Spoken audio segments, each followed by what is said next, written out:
Perfect. Wonderful. All of the buttons are clicked. So many buttons every week. Welcome, everyone. It's Monday night, so it's time for Insights with Alicia. It's my favorite time of the week. Monday night, 7 p.m. in Phoenix, wherever you are. It's literally, I look so forward to this every Monday night. And thank you to everyone who shows up. It's so great to see all of you, and to thank you to all of you who listen or watch later. So what are we doing? Every week we gather to learn and connect. I often say things and people always want to know more about it, right? They really love the insight from the scientific psychic. And there are so many things I've experienced that have transformed my life. I love sharing these insights to help everyone, not just my clients. And we get together, we talk about relationships, our behavior, life skills that will literally change your life, and tools and ideas to support all those changes that we do want to make. And let's not forget about the animals. I talk about them too. For those of you who don't know me, I'm Alicia Sweezer, owner of Who Knew Healing. I'm an intuitive life coach, animal consultant and communicator, psychic medium, intuitive mentor. And my passion is providing healing and growth opportunities for people and animals. And for those of you listening on as a podcast on Spotify and Apple, welcome. And if you would like the video version of tonight, it will be loaded to YouTube under Alicia Sweezer, or join me live on Mondays. Alrighty. And for those of you that are watching on Facebook, if you do want to comment, I love having your comments and feedback in the chat box. You got to join by Zoom because I can't see the Facebook comments right now. Alrighty, thank you for everyone joining in. Trying to not clap right in front of the microphone because that's really loud now since I have a different microphone. Hopefully you all have something yummy to drink. I have water this evening. And this is the cup I usually have it in. You guys can see by the video, right? It's a cup, has a straw.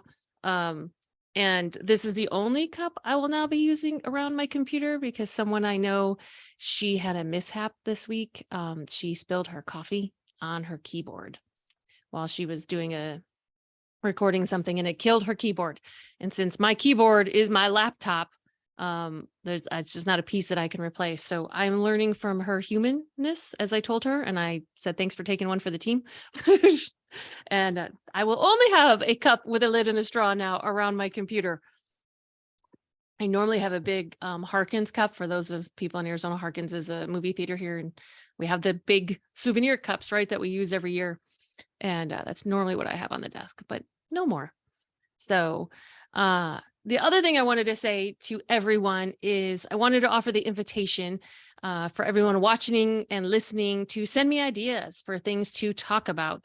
If there's something you would like to know more about, or my specific insights on something, please reach out. Send me an email, send me a message. I would be more than thrilled to have some ideas. Like I said, they're usually gifted by the universe, but it would make me so happy if you guys had any ideas. I would love to talk about them. I even had a thought for tonight of like just because I know there are times where I don't have like all my notes and that kind of stuff. I call it freewheeling, right? I get on here with you guys. And I did have this thought of just putting it out there, like not having anything, and then having you guys who show up like pop in an idea, and then me just insightfully directed by the universe talking about it right on the spot. Which is so interesting because that's so different than how I used to be, right? I used to be so rigid, and I had to be so prepared, and I had to have all of the words. And I'm sure everyone can relate to that, right? Now I'm like, yeah, we'll see what happens. We'll see what comes up. We'll see what insight I have. We'll see what messages are delivered from above. It's just interesting. I did laugh at myself when I had those thoughts yesterday, and I was like, oh, look at how different that is. So, but as I said, I would love to have your ideas. Okay, so what are we going to talk about this week? Because I touched on victimhood last week in reference to defensiveness, right? I wanted to revisit the concept of victim and victimhood. And I wrote a blog about this months ago, and it all started because I read a post on social media that fired me up and brought sadness at the same time. So I wanted to circle back to victim and victimhood. And hopefully everyone has at least somewhat recovered from last week. I know last week when we were talking about, is it resistance or is it defensiveness, right? Those questions, they brought up so much energy. They brought up so many things that we were looking at. and it started to process, and it was a lot. So hopefully everybody has recovered. Hopefully you had some great insight or got to see some things for yourself and shift some changes and get free of some things. I know it was a lot. Like, ooh, you just kept feeling it roll. So we'll see what happens this week. I don't have a whole bunch of list of questions, so probably won't pull at anybody that hard this week. We'll see. So, okay. So the social media post that I was talking about, it said, nobody can make you a victim. Now, the truth is I understand the empowerment intent behind this. Unfortunately, statements like this do more harm than good. I tend to have a hard time with absolutes, right? Absolute kind of statements and that sort of thing. And it's challenging for me because I do see things on multiple levels and that sort of thing. So there's something like this where it says nobody can make you a victim. There's a couple pieces to it, which is what we're going to pull apart tonight, right? Which that's what I do. I look at things and then I pull them apart. So what happens is people who've truly been victimized, they read this and it enforces the idea of what happened to them was their fault, right? So if you believe nobody can make you a victim, then how can you be a victim of rape? How can you be a victim of trauma? How can you be a victim of anything else when someone truly does harm to you? And the truth is we have all been victimized at some point in our life. This is very valid, and we must acknowledge this. This is an important step in the healing process. And the people around us need to acknowledge this as well if they are going to be part of our healing. We live in a society that has beliefs such as, suck it up, don't be weak, just get over it. I got over it without any help. How come you can't? And it goes on and on. It's not helpful. So the truth is that when we fully acknowledge and recognize and speak to everything that happened in the trauma, then we can start the healing. When we shine light on every part of what happened, then the shame, the guilt, and all of the lies can start to disappear. When we say, yes, this was a horrible thing that happened, that opens everything up. Like that acknowledgement part goes everywhere, like all the way to an energetic level. It opens it up for our healing. There's no denial in it. There's nothing hiding behind the doors. So I do this with my friends and clients all the time. Of course, we talk about like, yes, you're going to get through it. And can we just take a moment and say that this really sucks, right? Can we say that this isn't what we wanted and we get to be mad about that? Can we honor the human part of us in this? So many times, and I am super guilty of this, we want to beat up or push aside the human part of us. This is the practice of meeting someone where they're at.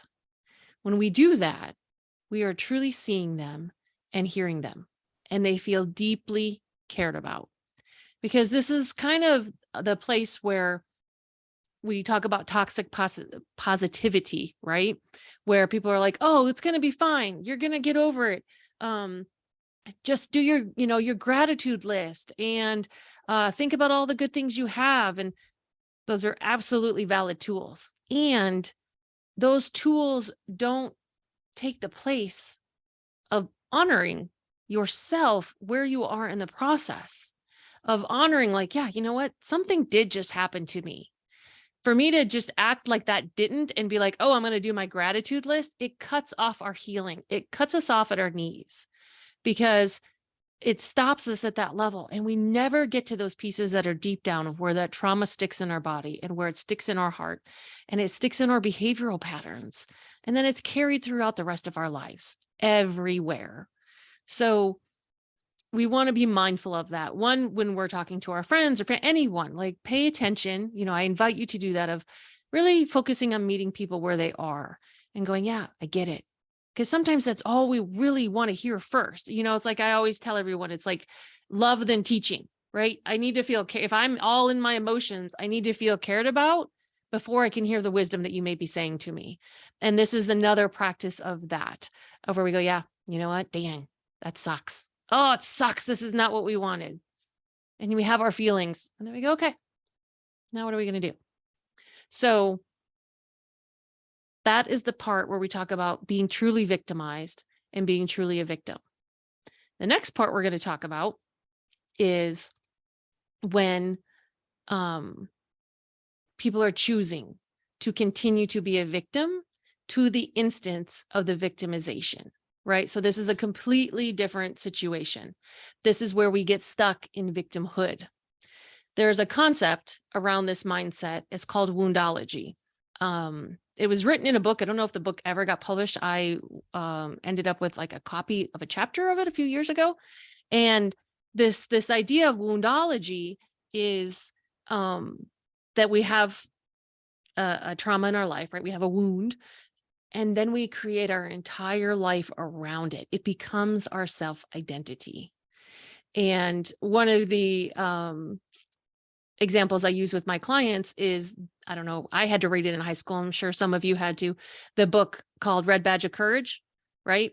And that book is about Civil War and how the center character, this man, was very upset because he didn't have a red badge of courage, which meant he didn't have an injury, right? He didn't have blood on his body somewhere, because if he had blood, that meant that he was a man, that meant that he contributed to the war, that meant that he was fighting for what he believed in and what it looked like to everyone else that was there also. So there's a lot of times that people will carry around their woundology. They will carry around what happened to them. They carry around their trauma as their red badge of courage. It's their attention place. They're like, look, this is what happened to me. And they, like I said, create their entire self-identity around it. And the unfortunate part is that it doesn't serve them. And it gets in the way of true connection. It gets in the way of everything that they're actually really desiring in their life, because it comes before them. Like, oh, there's so-and-so. Oh, wait, her trauma is in front of her. Like, I've got to deal with that first. And then maybe, usually not, there's a door to actually get to her where we can have a connection. So when you choose to stay in the mindset of the situation when you were victimized, you don't grow, you don't heal, you relive the trauma, and you allow yourself to be victimized again and again. You actually become your own abuser, your own tormentor, your own victimizer. You're doing it to yourself at this point. And the truth is, even though we don't always like it, we get to choose at any moment whether to move forward or to get stuck. That is the difference between victimized and victimhood. Victimhood is a choice. That's plain and simple. There's no way to sugarcoat that. It may be an unconscious choice, and it's still a choice. So what do we get, or what do people get out of choosing victimhood? They get to not be responsible for their lives. They get to check out and expect others to do everything for them because of what happened to them. We all know people who have the woe is me attitude or the world owes me attitude because of something that happened. And they choose to take and take and take. And the people around them give and give and give because of their own codependent behavior. This turns into an enabling. And as a former enabler, absolutely, I will tell you, we are not helping anyone by feeding this behavior. It is not actually caring, it's caretaking. And we're doing more harm to them and ourselves, which is why it feels so terrible. You know that feeling in your stomach I'm talking about, the one where you know it isn't in their best interest to be helping them in that way, but you do it anyway. And sometimes you don't even know why. Sometimes you do it because it's easier than dealing with the drama or actually having to face this person and whether or not you want them in your life and like all the other videos of things I've talked about, right? And the truth is that feeling, that pit in your stomach or that tightness in your chest, that feeling is your own opportunity for change for yourself, to see your own behaviors. That is your body going, hey, hey, hey, pay attention. There's something in here. This is about you. And the kicker is, if we are feeding into someone's victimhood, we are seeing them as less than, we are seeing them as beneath us, we pity them, we are seeing them as someone who isn't smart enough, brave enough, competent enough to move forward. So I ask, how is seeing someone that way helpful to them? It isn't. This is the opposite of how we actually help someone to heal. But we don't even know that. There's so many times that I talk to people, and whether it's my clients or friends or strangers, where we talk about this concept where it's like, I remember this one guy in one of my classes, he had a brother and he was enabling his brother. And when I started to pull at what's underneath, right, as I started to pull it apart, he got to see where he's like, oh, I am helping him because it makes me feel better about myself. Because if he's the family screw up, I feel better. And so it's this place of, we see them as less than, and it's not actually helpful. It's not clean. You guys hear me talk about clean all the time, right? Our behaviors are in there. So the other place we choose victimhood, and this is what I really think that the social media post was speaking to, is that we're not a victim to our emotions or our thoughts. Someone else can't make us feel something. Does everybody hear that? That usually gets everyone a little riled up. We get to choose how we feel about something. I'm going to say it one more time. We get to choose how we feel about something. This is something I work with my clients on a lot. How many times have you said to someone, you make me feel X, Y, Z? You make me, you make me, you make me. Once you've heard that sentence, you won't even have to start to pay attention, but you'll start to notice where you see it everywhere. You'll see it in your TV shows. You'll see it in movies. You'll hear it on the radio. You'll hear just people talking, and you'll be like, oh my gosh, it pops up everywhere. And the truth is, it's a lie. It's the making that we're talking about today.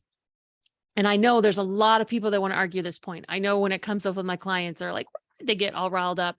And if you read my blog post on proving yourself, you've heard me talk about the pause. This is the place of the pause also, because right before we have a feeling, there's a thought. And I get you might not even realize that because it happens so fast. And I remember one of my clients, he used to, when we were working on this, he'd be like, no, it's just instant. Like someone says something and I have all these feelings in my body. And when I start to break it down for him, when I pull it apart and I show him the details, the finesse, right? Or the finiteness that's in there. And I showed him and I had him feel into it because he's an empath also. He got to really see, he's like, oh my God, I bypassed the thought. He's like, I didn't even know that this was part of the process, right? It's like thought, emotion, reaction, response. And I get it. People don't even realize it because it happens so fast. So we have the thought, and then that thought determines the feeling that you have. So one person can say something to 5 people, and all 5 people will have a different reaction and emotion. So even me, right? I do this every Monday. I'm up here saying all kinds of stuff, and you guys are listening. And every single one of you that's listening is having a different reaction to what I say, especially with last week, right? Ooh, that's some good stuff. So here's the thing. The person speaking isn't making them feel anything. So even if we use me as an example, I'm not doing anything to anyone who's watching, joining me here, or listening. Because the truth is, if I was making you, right, quote unquote, making you feel something, all 5 people would be having the exact same reaction and emotion. But you're not. You're having your own experience.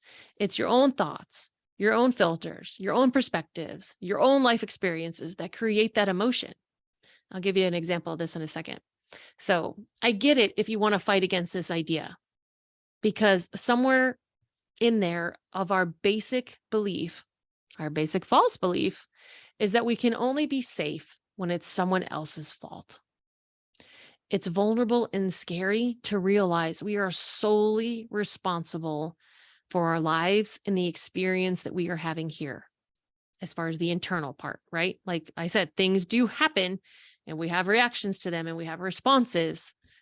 So when one person, this is an example I was talking about, and this is unfortunately a pretty common one that we've heard, when one person is abusive to the other, and then they say, I hit them because they made me angry.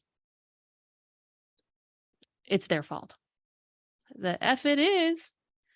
They made a choice to get angry and they made a choice to hit that person. So even if they made a choice to get angry and they don't know what to do about it, right? Like say they're not capable of regulating their emotions, they made a second choice to be violent. So there's choices in here every step along the way.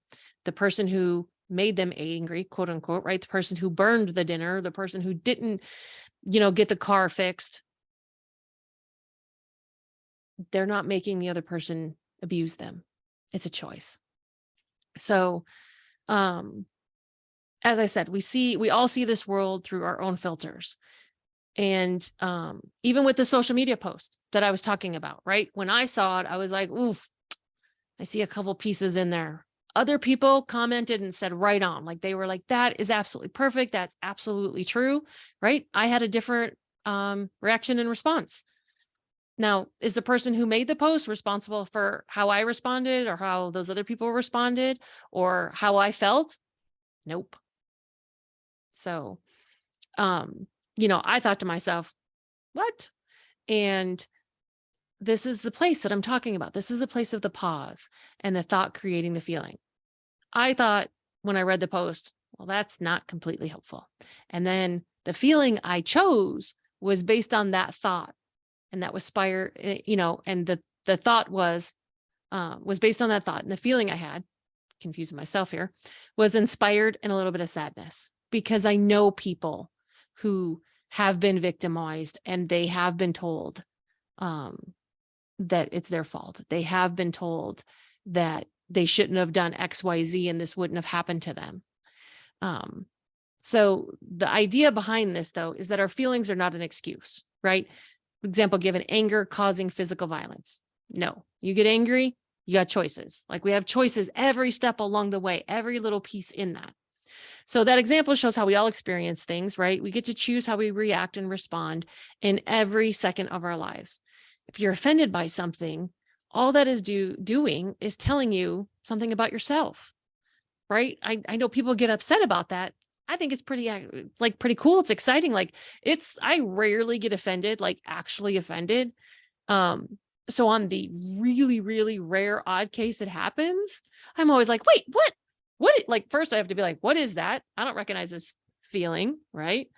And then I go, oh, and then I go, oh, that's so funny. I actually laugh at myself a little bit. And then I go, okay, so what am I believing in there? What lie am I believing? Where am I, putting all these limiting beliefs on myself that I am offended by what this person says or thinks of me? And so being offended really offers a lot of opportunities to heal, shift, change our perspectives, right? It's really an opportunity to have some more freedom. Because think of all those people that I talked about, right? That have the woe is me, that have the woundology where their whole self-identity is wrapped around what happened to them. Is there any freedom in that? Is there any space, right? For me, when I even think of it, like I feel how constricted that is because you are now so constricted by this story. And yeah, it's a story of what happened to you. And you can choose to shift and change that story. We're not defined by our stories, right? I think I did a video about that, right? We're defined or distinguished. Like my head injuries, not defined by them. They're a piece of me. My divorce, not defined by it. My career, like that's a big one in our world is like, right, what do you do for a living? We define so much of people of what they do for a living. And so if your career ever changes, right, hands up here, there's so much work to do around that when your whole self-identity is wrapped up in what you do for a living. Like that is a really big one. So being offended offers us lots of opportunities. And is it the other person's fault that you're offended? No. I know we want it to be. I get that. I really do, but it's not. So think about the people that are easily offended, the people who get offended by absolutely anything. Now, what do we know is underneath that? It's victimhood. If they are offended, they get to play the victim, they get attention, they get drama, they get their ego fed, and they get to be the martyr sometimes. And what behavior does that manifest into? Defensiveness, right? Just like last week. So yeah, they get defensive. When you start to ask them why they're offended, they get defensive. They want to argue. They want the drama. Then they get offended again because you ask them about being defensive. And the cycle continues. I know some of you are laughing out there right now. Like I'm trying to not laugh right now because I can feel some of you, whoever you are that is laughing at this cycle, you've got someone in your life. You're understanding what I'm saying here. So, I mean, I get a little nauseous just thinking about it because you're just in this cycle and you're like, well, we're going nowhere in this conversation. And the truth is they don't actually want to look at the problem or heal it. They want to stay in the behavior to feed their ego and their dysfunction. They like the power. They like the attention that they get from being stuck in victimhood. Now, the piece I want to end on here is I do not say this to invalidate any of the feelings you're having. I talk about it so that we can see that our feelings are one piece of the puzzle and we are responsible for putting the puzzle together. No one else, just us. We are responsible for every emotion, thought, and action we have. We are responsible for the experience we are having in this lifetime. Are there people that affect it? Yes. Does the responsibility to shift it stay with us? Is it ours to live with us? Absolutely. There are things that happen all day long in our world. I can either choose to have a bad day and get really upset about it, which sometimes I do, if my bucket's empty, right? That's why we have the happiness list. And that's why you do the things in the happiness, because I don't want to be at a 2 all day. I want to go back to having an 8 day. So, all right, I'm going to make some responsible choices for myself to raise my vibration, to have a different experience in this world. Why? Because it feels better for me. Ultimately, right? It's about us. It feels better for me. Do the people around me get the benefit of me having an 8 day versus a 2 day? Absolutely. It's very, very different experience for them as well. So we're responsible for our happiness. And that is, you guys know, I talk about all the time, one of the main things I teach my clients. And the truth is when this clicks for them, their whole life changes. Dysfunctional behaviors, emotions, and thoughts start to unravel. They start to see where they've been creating things that they didn't even want in their life. They start to create and choose consciously. And as a result, their relationships change, especially the relationship with themselves. They stop enabling. They stop people pleasing. Woohoo, right? Massive wins. They're happier, and they now live from a place of empowerment. It really is the best thing ever. And as the last side note here, please understand, I am not being insensitive to people who are going through the healing process.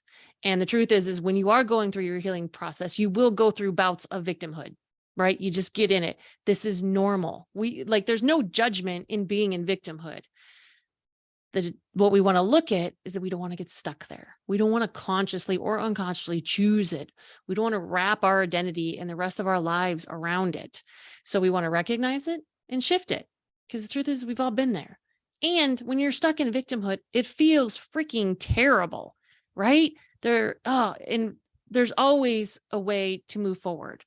As I said, there's no judgment here, just directness. And I get it. Sometimes we don't like any of the choices in front of us, and so we don't want to choose, right? That can be really paralyzing. And we must choose. If we want to heal and grow and move forward and release things, any of this stuff that we talk about here every Monday night, it all comes down to our choices. So we're already at time. Oh my goodness. So I hope this was super helpful in seeing the difference between these two ideas, particularly in what we, in conjunction with what we spoke about last week. That is all I have for this Monday night. I hope you enjoyed yourself. I had a great time.